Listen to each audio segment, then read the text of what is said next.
Hello, this is Property Matters, a weekly catch-up on the world of property supported by Fairview International Property Consultancy and auctionproperty.co.uk. We're live every Sunday, 10 a.m, YouTube, Facebook, LinkedIn and our website, propertymatterstv.co.uk. If you're watching on our website, leave us a Google review, and if you're watching via social media, get involved in the chat. We'd love to hear from you this morning via the comments section, of course, on whatever platform you're watching us on. Our email address, if you want to get in touch with a suggested topic, it is hello@propertymatterstv.co.uk.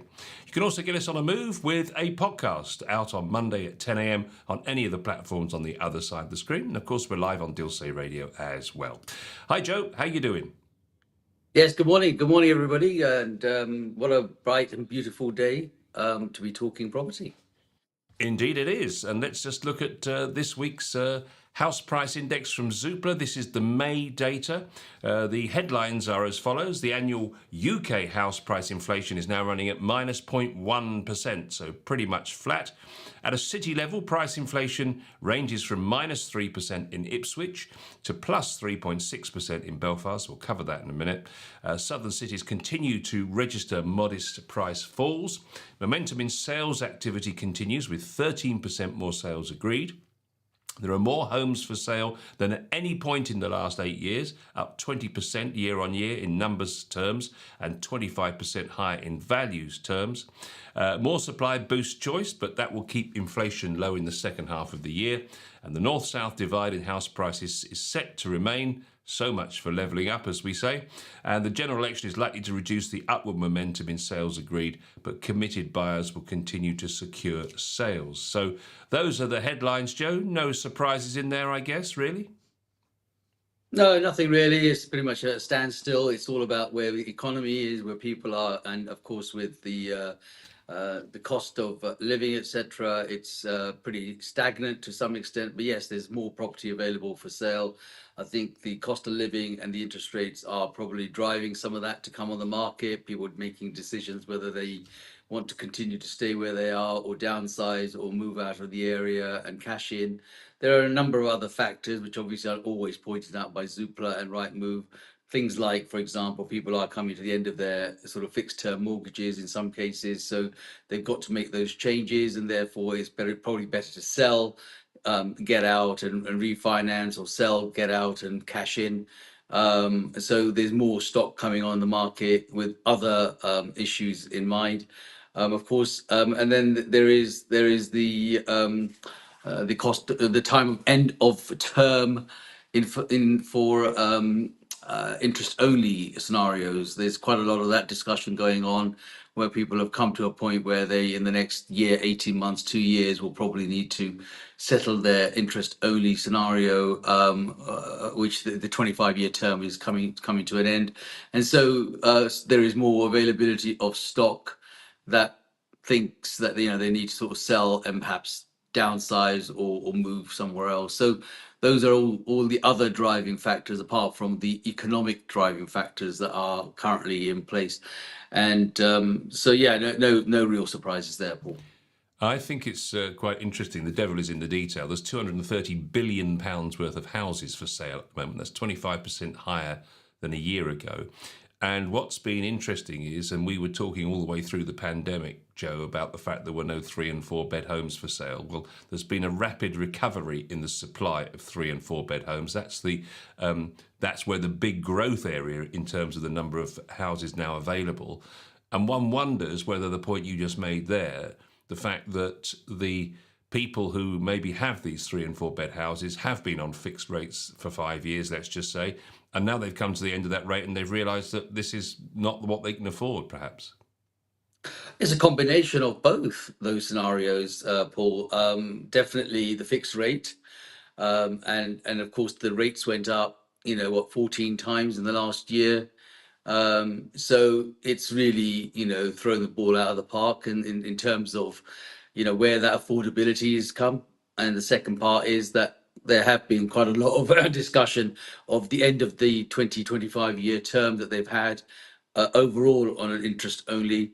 and that has always been on houses, on rather than on immediately on flats, because family homes have been like that for the 20-25 years, and they've now come to that point where perhaps families have moved on, children have grown up, moved on as well, and though there is a surplus of requirement of the 3, 4 stroke 5 bedroom properties that have been family homes with end of term of 25 years, interest only, and therefore now people are thinking, well, now's a good time to put it on the market, downsize, clear off, and then maybe just go cash in. So, like I said, there are other factors in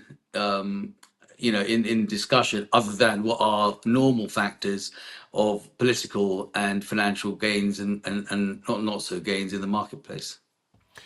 Also interesting is the fact that 31% of the homes for sale at the moment have actually been on the market in 2023 but failed to find a buyer.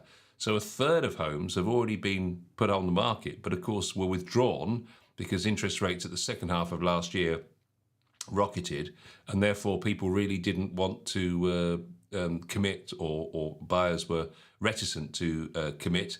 So that's an interesting factor as well, don't you think? Well, yes, again, the same thing. People came up. First of all, we went through the pandemic. There was a panic buy on for the race to space, as we remember it to be. Everybody wanted to get out, go out in the country, buy himself 3 bed semi-detached, live, work from home. Whole life was changing. Those 3 years made those changes. People did buy, bought at perhaps rising prices. House prices went up to nearly 25% in some cases, and so people bought, and then of course like you say, they had fixed rates.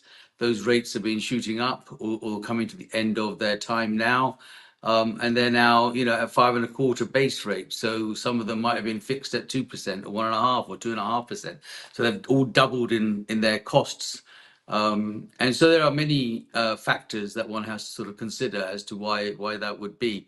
And one of those factors, in terms of, I mean, if you look at where the price index shows, realistically, 1% lower is negligible by comparison to where it was. So what that has shown is prices have kind of steadfast. They're okay, but the activity in the marketplace has not been as strong as, and that's fundamentally due to finance. Yeah, buyer demand is up 2%, whereas the number of sales agreed is up 13%. The flow of new supply is up 14%, and the stock of homes for sale is up 20%. So it's very much the opposite of what we saw in the pandemic. 2/5 or 43% of these homes that were on the market in 2023 have had their price cut by more than 5% to attract demand. And apparently they say this highlights the importance of pricing homes correctly at the outset rather than aiming too high and not attracting buyers. It's obviously a buyer's market still, isn't it? Yes, I mean, there's no doubt, if there's ever an opportunity currently, even in the next month, 6 weeks, and so forth, until whatever happens in the 4th of July election, the government settles down. This is a buyer's market. Buyers should really take full opportunity of that where possible. And there are opportunities all round where people are, in some cases, investors coming out because they don't want to keep their buy-to-let properties, or in some cases, developers offering good discounts, perhaps on stock that they've got. So it's definitely a buyer's market, and they should be seriously out there looking. And a record number of homes per sale per agent as well. So this is something that they keep an eye on at Zoopla. And for example, in 2017, there were 27 houses per estate agent office on their books. And now that's risen to 31%. 31 homes per estate agent in 2024. Compare that to 2022, when it was pretty much half that, Joe. 16 homes on the books. The heady days of the pandemic. Yes, I mean, the pandemic brought in a huge drive in the housing market, and the race for space was fully on, and we saw that, those activities. But now people have settled, and there are many other factors, and that's why there's more homes available. Not a great deal more. I mean, 27 to 31 is not, it's not earth shattering, but it just goes to show that there is movement in the marketplace. People are thinking about moving, and there are many reasons for them to consider that. But obviously the process and the time is still too long, And those houses that were on the market in 23, when they came off, and some of them are coming back on, are not moving primarily because of either the price expectation was too high, or they were out of reach for those that wanted to borrow money, and the interest rates went up too quickly. It's also interesting to look at the geographical differences here. This is supply growing faster than sales agreed. So if you look across the country, there's some very different stories. So if you look at London, we have a graph on the screen for the benefit of the podcast people with a purple, which is purple graph, which is the homes sold subject to contract, and the black next to it, the stock of homes for sale. So in London, for example, there's about 9% of homes are for sale, but only something like 5% of, just over 5% have had their sold subject to contract. Whereas if you compare that to the northeast, the homes subject to contract are something like 23%, whereas the homes for sale is something like 17, 18%. So you can see in the northwest, they're still doing some good business. If you look at the southwest in particular, and we can focus on that in a second, if you look at it there, the homes sold subject to contract is around about 11%, whereas the stock of homes for sale is something like 32, 33%. So very different stories at other ends, opposite ends of the country, Joe. And there's a suggestion that this is to do with the fact that a lot of these homes are holiday homes or holiday lets, which of course with all the threats of double council tax and an additional taxation on people who have holiday lets, people are trying to get rid by the sound of it. Yeah, so look, the north-south divide I just don't think will ever come to an end. They want to make it. We've had leveling up, and we've had leveling down, and all the other levels that you could think about. But ultimately, I can't see that divide will ever come narrower. The West Country, the Cornwall, the Devons, and so forth. Yes, there is a lot of homes that are holiday homes, and those government rules, taxations, council tax, etc., are all drivers for those people that now have got to probably think, well, it's time to sell up and get out, because the higher bracket will also suffer, not just because of business taxation, but also because of the time that is involved in having a property that is lying empty most of the time as a holiday let for themselves, not even let out. And those let out seasons are only the same seasons that the people want to use it for themselves. So there's a lot more, and also there's a lot of holiday home ownership going in those areas. People that live there don't really want to have holiday homes for people that are just sitting there doing nothing, when there is some a requirement for those same homes for people that live in those areas who want to buy. So again, it's a buyer's market from that area. So if people are selling, this is the time for any buyers considering to buy, because property may never be the same value again as far as that side is concerned. So they've got to take that up. But the north-south divide will continue. And I think part of the reason there is action going on in the north as opposed to the south is that the south want to sell. As I said earlier on, people want to cash in and move slightly north, and perhaps be able to have a mortgage-free home for the balance of life, in order to sort of go forward, because they can't refinance and they don't have the ability to continue to make the payments, and the lenders may want to have their money back on interest only. Yeah, the Southwest has recorded a 33% increase in homes for sale compared to last year, with an above average increase in the number of 4 beds for sale. Tax changes for holiday lets and the prospect of the double council tax for second homes are likely to be encouraging some owners to sell. This exacerbates the expansion in homes for sale in the Southwest, which is the highest concentration of holiday homes, of course. The trouble is, I guess, in one sense, it's good news for local people because they can now buy a property. But the bad news is, of course, all the hype in prices has already come before that. So they're paying premium for homes in their own pretty villages.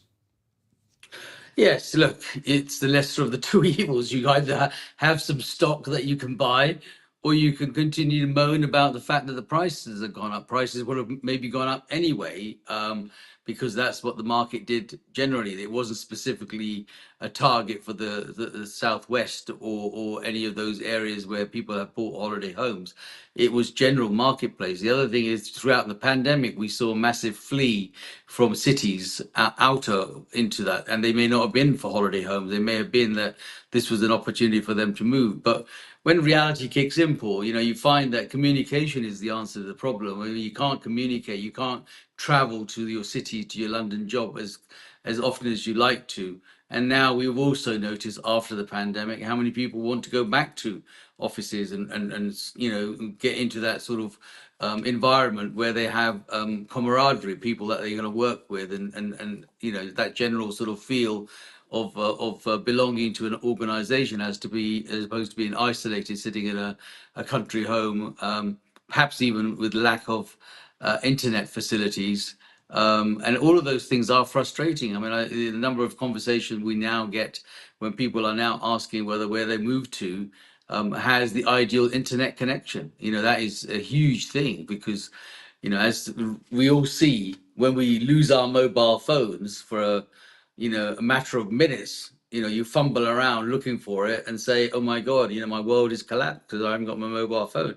Well, that's all connected to internet and so forth. And if we haven't got that in our hands, as we have got used to dealing with, that communication becomes a huge problem, and with that becomes bigger problems. So, internets are important, and Southwest may not always be as highly connected as perhaps the City of London would be.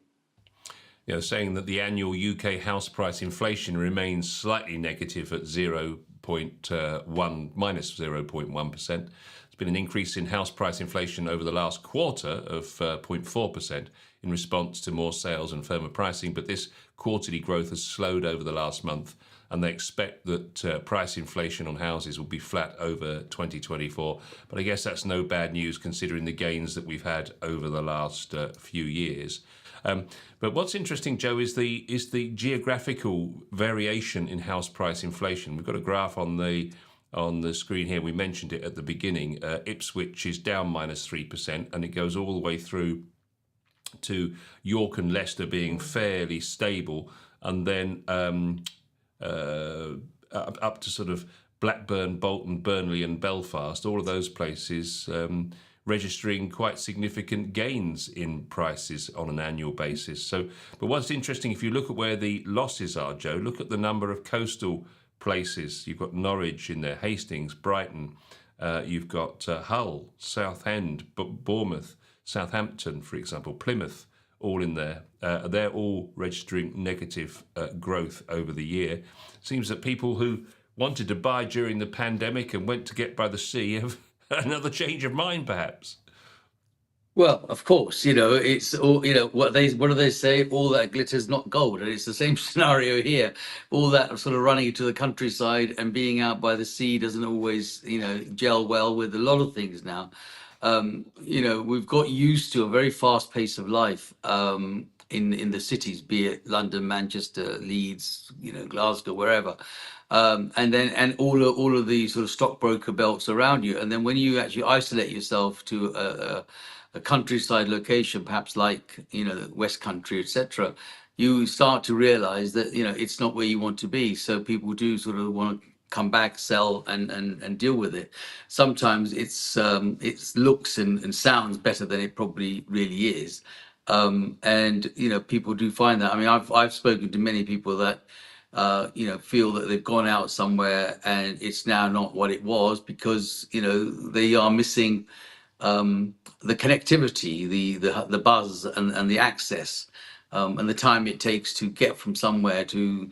So recently, I was talking to somebody in Kent, and even though Kent is pretty good for London connection, it still means it's an hour of train transport, let alone what it is in communication by road, and that makes them sort of think, well, can I get closer to London, or how can I move?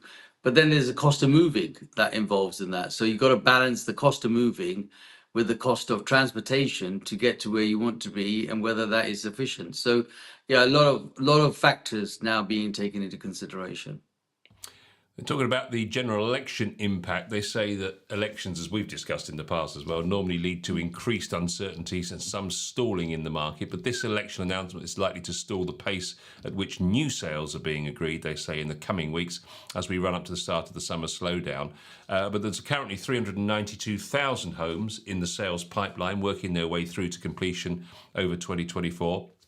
That's 3% higher than this time last year, and they don't expect to see buyers already in the process of progressing their sales pulling out of any completions. The impetus to move remains for many householders, in particular first-time buyers who are looking to escape rapid growth in rents, of course, in the private rented sector.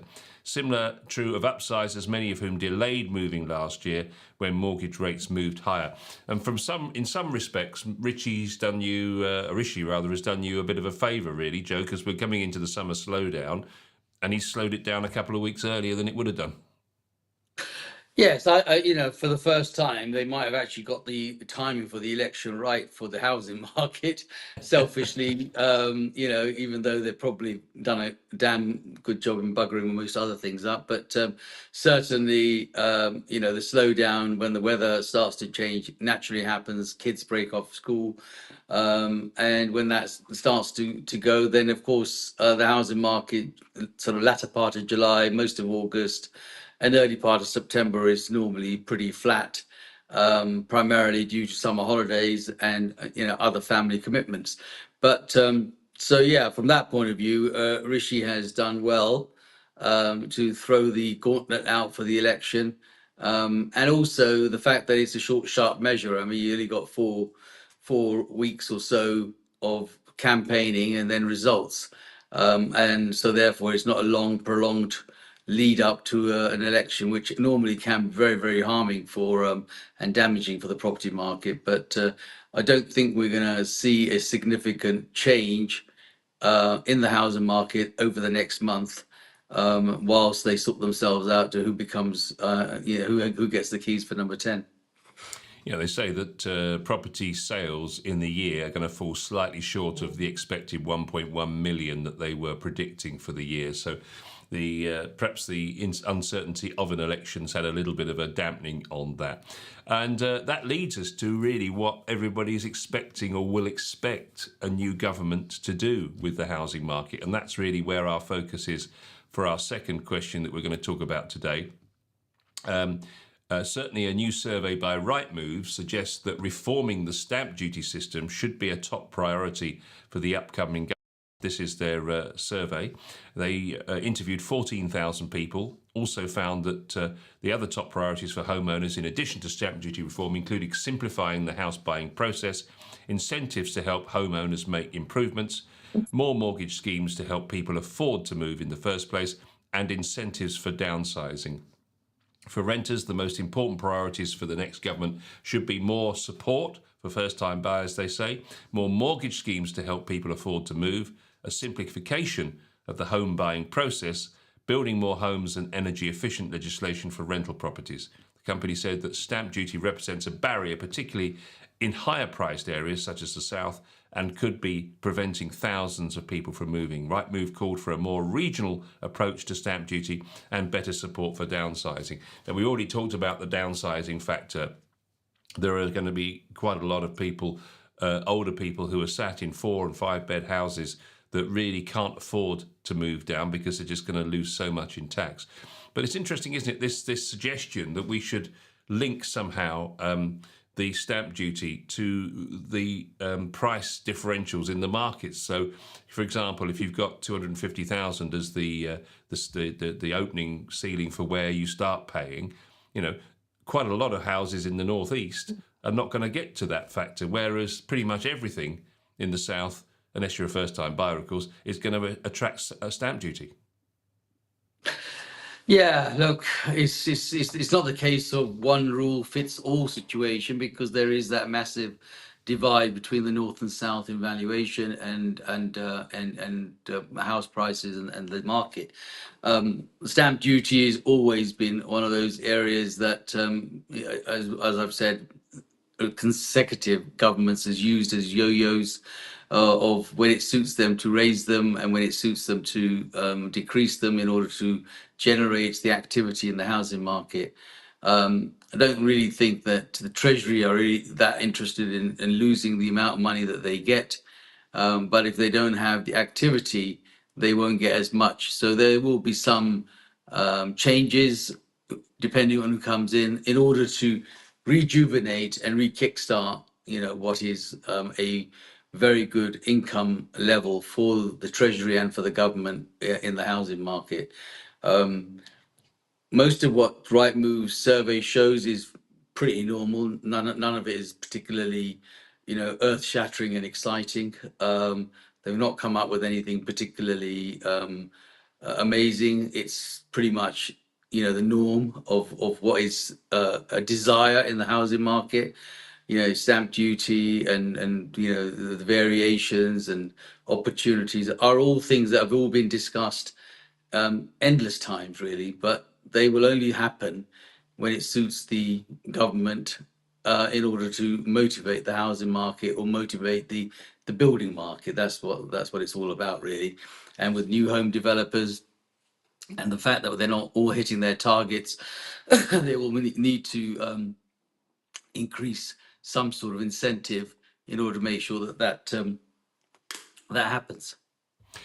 It's interesting, actually, that I'd forgotten this, but the government did increase the threshold for stamp duty in 2022, and that is due to expire next year. So the very least they're saying is the next government should make that current change to first-time buyer stamp duty charges in England permanent.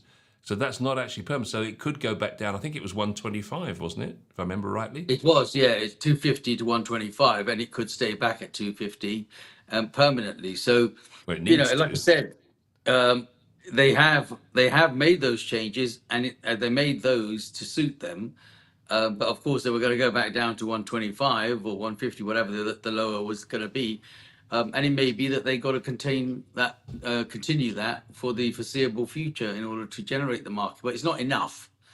It doesn't, make everybody jump out of their bed and go, "Oh, hey, I'm going to go out there and stand in the queue and buy a house because the stamp duties, is cheap enough." It's not, they would do amazing if they just got rid of it. And up to a certain level, nowadays, probably even up to 300, 400,000 pounds, if they just sort of abolished it completely, that will definitely make the housing market go. But these little titivating things about, 0 point this percent and that percent and so forth isn't actually making things different.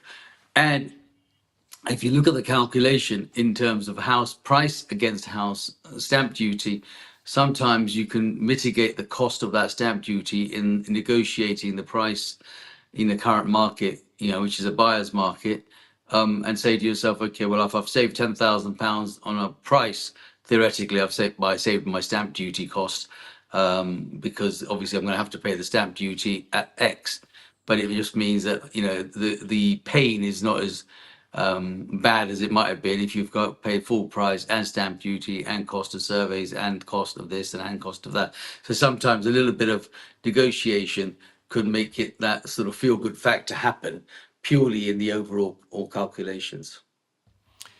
I could imagine a kind of bun fight going on with regional variations. I guess they're going to have to do that on postcode, wouldn't they? Could you just imagine there'll be stories in the papers of one side of a road, the stamp duty is X, and on the other side of the road it's Y, and then the counterclaims in court about what level of stamp duty should we be paying in this particular road. I can just see all of that coming. There's bound to be something like that. But on the face of it, it does sound like quite a good idea because, as we said earlier, it's crazy that 250.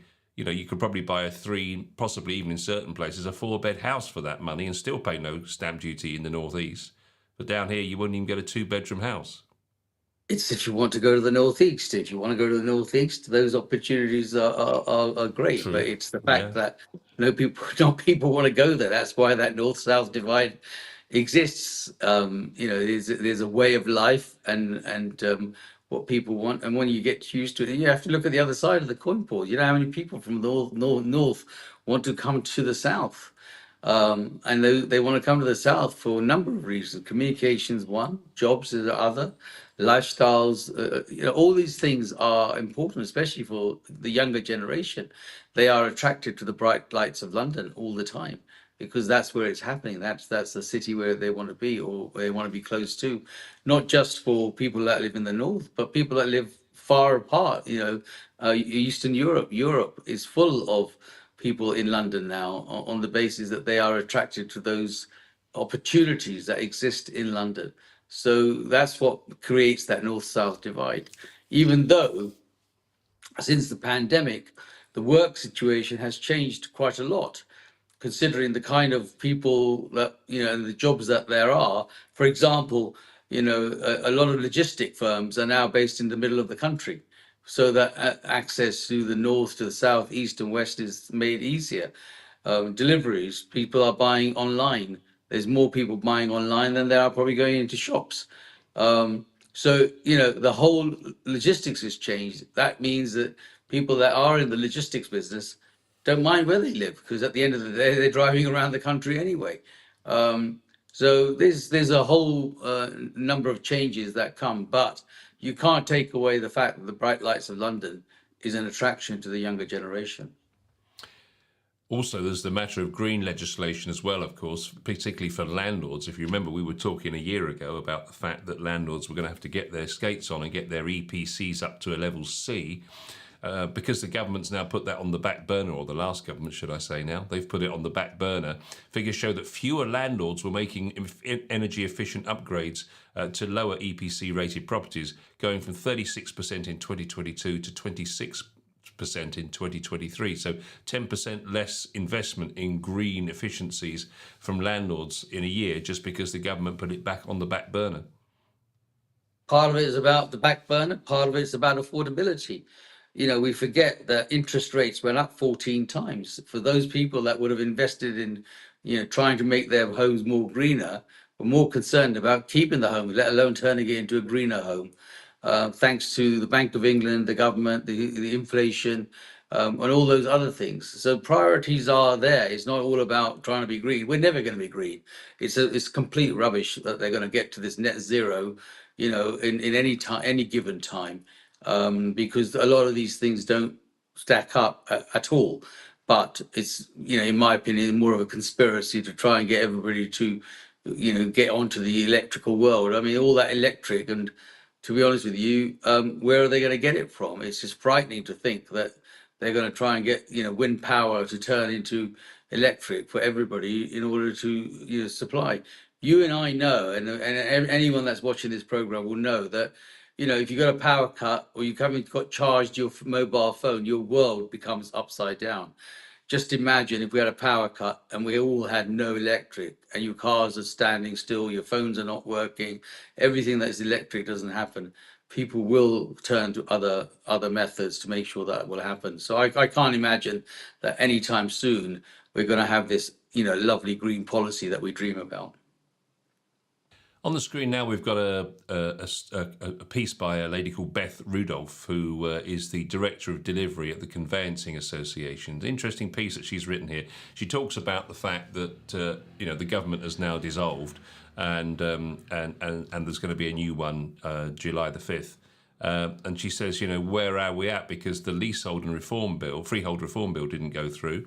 Neither did the renters reform bill. But two things that were going to, whether you agree with them or not, we're going to change property forever. And now everything, of course, is back up in the air again. And what's going to stay, what's going to continue is the big question that everyone's asking. And this lady's got an interesting insight into this because she was actually one of the people asked to consult with the committee. And I'm just trying to find, it's an inquiry, in fact. She was providing written and verbal evidence on home improvements and the home buying and improvements in the home buying and selling process. That's right. And she says that it was made up of a number of MPs who are all now, of course, focusing on fighting a general election. or even in some cases were standing down. She says the chair of the inquiry was a Labour MP and a previous Labour Minister, Clive Betts, who also undertook the inquiry into the mis-selling of leasehold properties, and Baroness Hayter, who is a Labour peer and was chair of the group who wrote the draft code of conduct for the regulation of property agents. Plus, of course, Natalie Elphicke, who sat on the Select Committee and recently defected to Labour, who was the chair of the New Homes Quality Board.